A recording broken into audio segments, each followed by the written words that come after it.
बरेच शेतकरी बांधव हळदीमध्ये ड्रीप टाकताना ड्रीपचा जो वापर आहे तो उशिरा करतात. बरेच मोठी झाल्यानंतर हळदीला ड्रीप वापरतात. तर हळदीला ड्रीप तुम्ही लवकरात लवकर आथरून याच्यासाठी घ्या की यावर्षी निसर्ग आपल्यावर काय नाराज आहे काय माहित, की अजून पाहिजे असा पाऊस बऱ्याच भागामध्ये नाही आहे आणि जमिनीमध्ये ओल सुद्धा पुरेपूर नाही आहे. 1 फुटापर्यंत काही काही भागामध्ये अर्धा फुटापर्यंतच ओल जमिनीमध्ये वरच्या वर आहे. हळदीला पोटभर पाणी त्या ठिकाणी लागतं. त्यामुळे चांगल्या मुळ्या आणि जोमदार कुमट्याची वाढ होण्यासाठी ओलावा हा भरपूर असावा लागतो. त्यासाठी सर्व शेतकरी बांधवांना सांगू इच्छितो की तुम्ही लवकरात लवकर ठिबक आथरून घ्या व आपल्या हळदीला ठिबक तुम्ही चालू करा.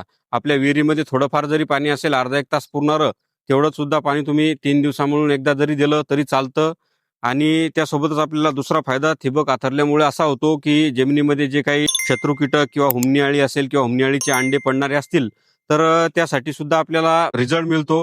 हुमणी अळी येण्या अगोदरच आपल्याला उपाययोजना कराव्या लागतात. मागच्या वर्षी 25-30% जणांना शेतकरी बांधवांना हुमणी अळीला सामोरं जावं लागलं. त्यामुळे खर्च तर झालाच, परंतु उत्पन्नात सुद्धा घट त्या ठिकाणी आली. त्यामुळे तुम्ही लवकरात लवकर हळदीला ठिबक तुम्ही आथरून घ्या. ड्रीप आथरल्यानंतर आपल्याला ड्रीपद्वारे हुमणी अळीचं औषध व बुरशीनाशक व सोबतच हुमिक ऍसिड सोडल्यामुळे आपल्याला होतं काय, हुमणी अळीला सुद्धा आपल्याला नियंत्रण मिळतं. बुरशीनाशकामुळे आपली हळद हेल्दी राहते व तसेच हुमिक ऍसिड सोडल्यामुळे आपल्याला चांगल्या दर्जेदार मुळ्याची वाढ झाल्यामुळं हळद हिरवीगार येऊन चांगल्या प्रकारे त्या ठिकाणी हळदीची वाढ